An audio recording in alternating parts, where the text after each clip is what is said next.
우리들의 블루스 15화에서 영희와 가족들이 식사하는 장면이 나온다. 미취학 어린이가 영희를 보고 그의 표정과 먹는 모습을 흉내내자 영옥이가 부모님에게 교육을 부탁한다. 부모님과 언쟁이 생기면서 모처럼 나온 외식 분위기는 금세 나빠졌다.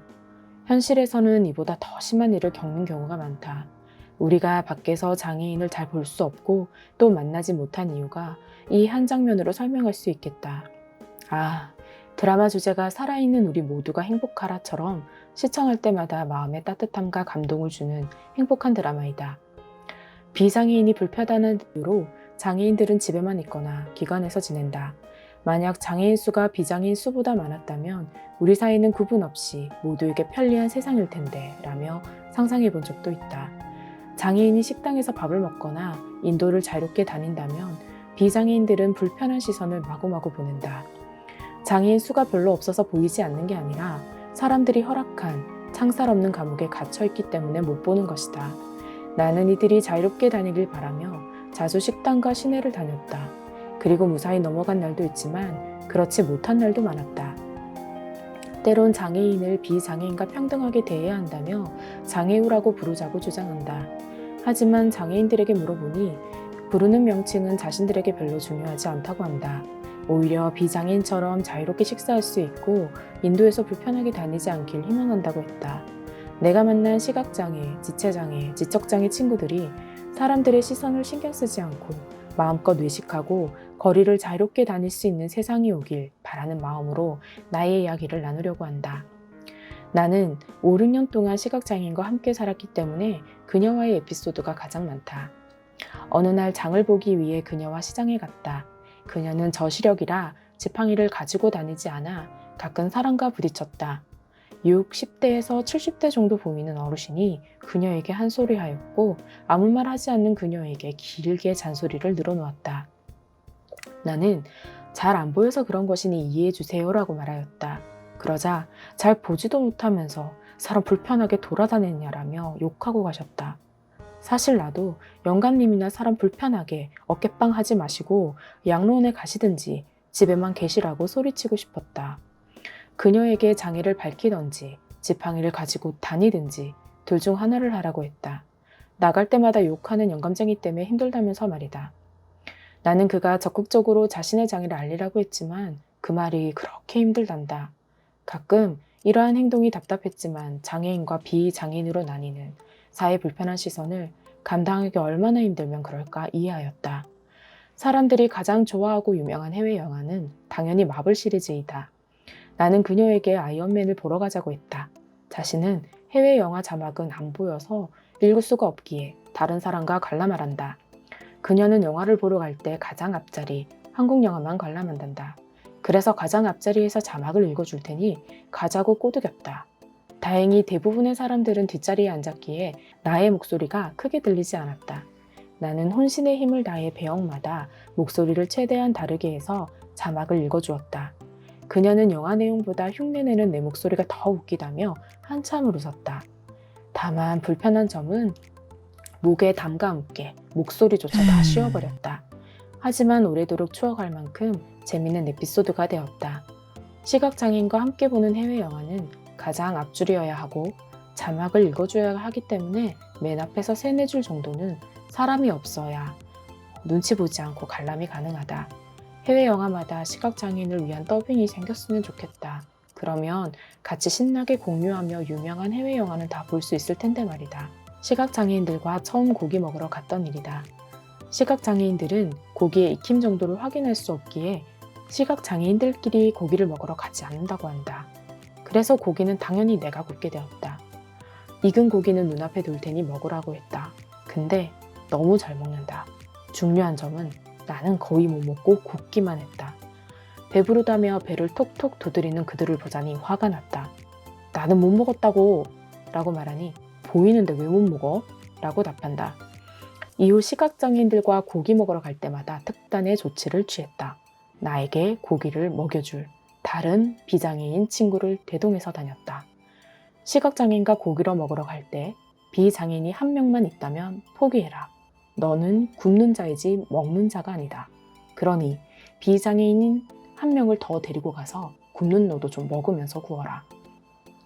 시각장애인에게는 신기한 습관이 있다. 집이나 밖에서나 늘 벽을 보며 앉아있다. 그래서 나도 그녀와 함께 벽을 보면서 거기 누구 계세요? 라고 말했더니 한바탕 크게 웃는다.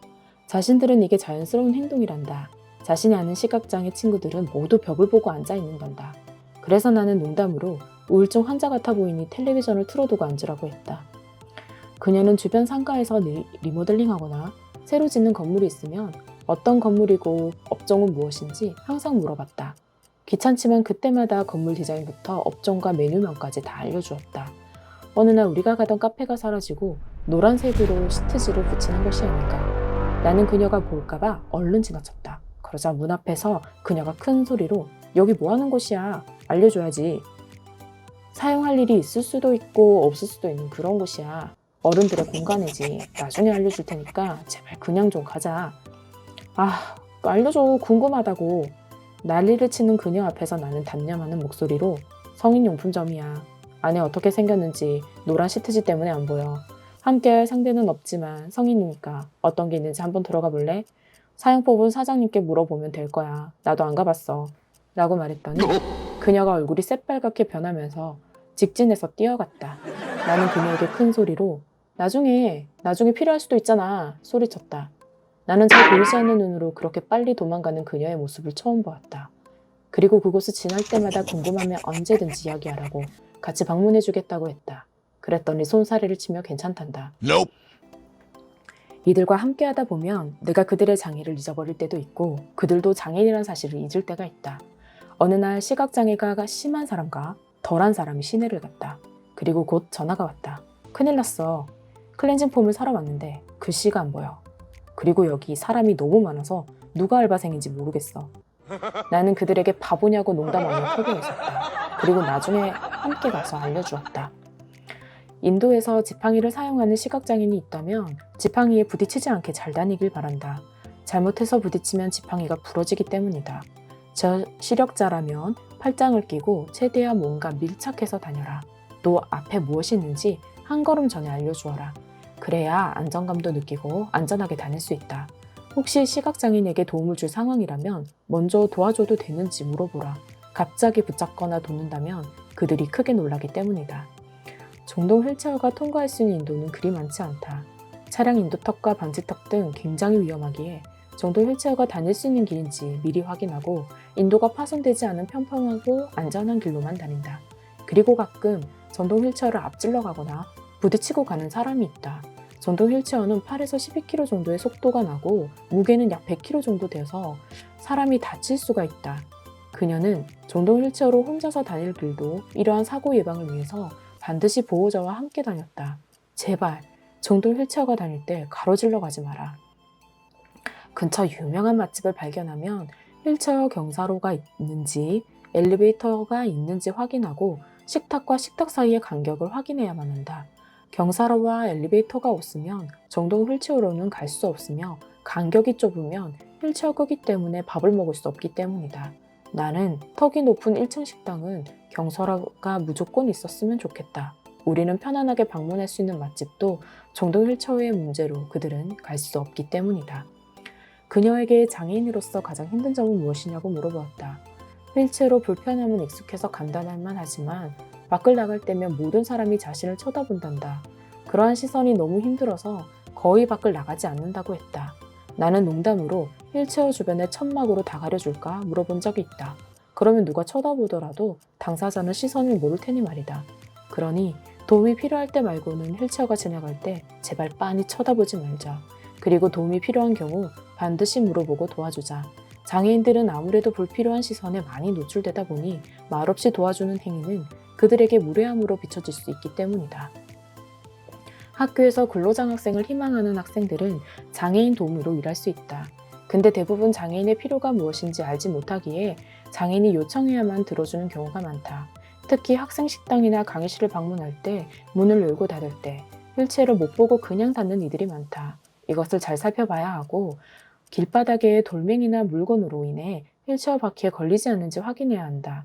그리고 음식 주문 후 수저나 물, 티슈 등은 챙겨주는 일이 당연하다. 그런데 이것을 매우 귀찮아하고 짜증내는 도우미를 보았다. 지체장애인은 도미에게 불만사항을 직접 언급하지도 못하고 표정으로만 불편함을 드러낼 뿐이다. 나는 장애인 도우미로서 별로 도움이 되지 않으니 그렇게 일할 거면 다른 일을 알아보라고 했다. 장애인 도우미에게 장애인에 대한 필요와 교육이 있었으면 좋겠다. 장애인 도우미 제도가 있으면 뭐하나. 다 알아서 경험하고 체득해야 하며 결국은 서로 불편한 상황에 놓이니 말이다. 학교를 졸업하고 그녀에게 들은 잊지 못한 말이 있다. 너는 나를 장애인이라 느끼지 못하도록 함께한 친구였다. 정말 고마워. 그 말은 지금까지도 가슴에 남았다. 그녀가 앞으로도 자신이 장애인이라 느끼지 않는 세상에서 살게 되길 소망한다. 식당에서 가장 함께 하기 힘든 이들이 지적장애인들이다. 이들은 신나거나 불안할 때 동작이 커지고 목소리도 커진다. 식당이나 카페에서 어린이들이 뛰어놀거나 엄마들이 있는 곳을 피해 노키즈존이라는 곳이 생겼다. 그곳을 가장 반기는 사람이 바로 나다. 그런 내가 어린아이를 데리고 나온 부모 마냥 지적장애 친구들과 식당에 갈 때면 항상 긴장했다. 되도록 포장 또는 배달로 음식을 시켜 먹었다. 이 아이들과 식당에 가는 날에는 여러 차례 동작과 소리 지르는 행위를 하지 말 것을 교육하고 칸막이가 있거나 룸이 있는 곳 또는 가장 구석진 자리로 앉았다. 지적장애인들도 교육하면 지금보다 훨씬 좋아진다. 우리들의 브루스 15화에서 영희가 제대로 교육받았으면 지금보다 일상생활이 가능하고 훨씬 좋아졌을 것이라는 대사에 크게 공감하였다. 정말이다. 특히 이들에게 그림을 그리게 하면 자신의 감정과 행동을 잘 표현한다. 나도 영희처럼 나를 그려주는 아이가 있었다. 교육이 훨씬 필요한 아이라 나는 자주 이야기를 해주었다. 자신을 챙겨주는 내게 감동했는지 그림을 그려주겠단다. 나는 설레는 마음으로 기다렸고 자신의 그림이 완성될 때까지 못 보게 했다. 드디어 그림을 보여줬다. 근데 눈은 아주 예쁘게 만화같이 그려줬는데 나의 이빨이 톱니바퀴처럼 그리는 것이 아닌가. 내 이빨은 톱니바퀴처럼 생기지 않았으니 다시 그리라고 했다. 예쁘게 그려주기 전까지 집에 못 간다고 울음장을 놓았더니 시큰둥한 표정으로 다시 그려주었다. 나는 만족했다. 그리고 속으로 잔소리를 좀 줄여야겠다고 생각했다.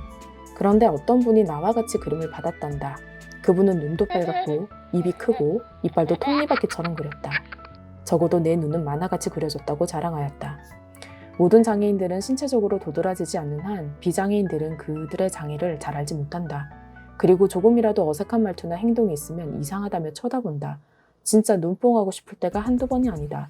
그러니 놀라거나 이상하다고 생각하지 말자. 그리고 눈길이 가더라도 오래 쳐다보지 말자. 모든 장애인은 도움이 필요하다고 사전에 양해를 구하지도 않고 돕지 말자.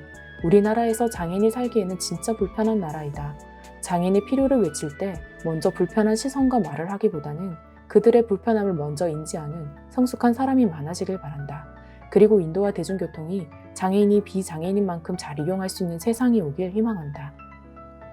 장애인을 만나 가장 좋았던 점은 그들과 함께할 때 오는 행복이 매우 컸다. 그들은 사람들의 아픔을 누구보다 섬세하게 잘 이해한다. 처음에는 비장애인이 돕는 것처럼 보이지만 나중에는 비장애인이 그들을 찾아가 위로를 얻는다. 시간이 지나면 장애인과 비장애인이라는 선은 희미해지고 우리만 남았다. 그들은 우리가 모르는 진한 사랑을 가지고 있고 주는 사람들이다. 장애인이라는 선은 희미해지고 우리가 함께 더 행복할 수 있는 날이 오길 소망한다. 예수께서 가시다가 날 때부터 눈먼 사람을 보셨다. 제자들이 예수께 물었다. 선생님, 이 사람이 눈먼 사람으로 태어난 것이 누구의 죄 때문입니까? 이 사람의 죄입니까? 부모의 죄입니까? 예수께서 대답하셨다. 이 사람이 죄를 지은 것도 아니오. 그의 부모가 죄를 지은 것도 아니다. 하나님께서 하시는 일들을 그에게서 드러내시려는 것이다. 요한복음 9장 1절에서 3절 말씀. 아멘.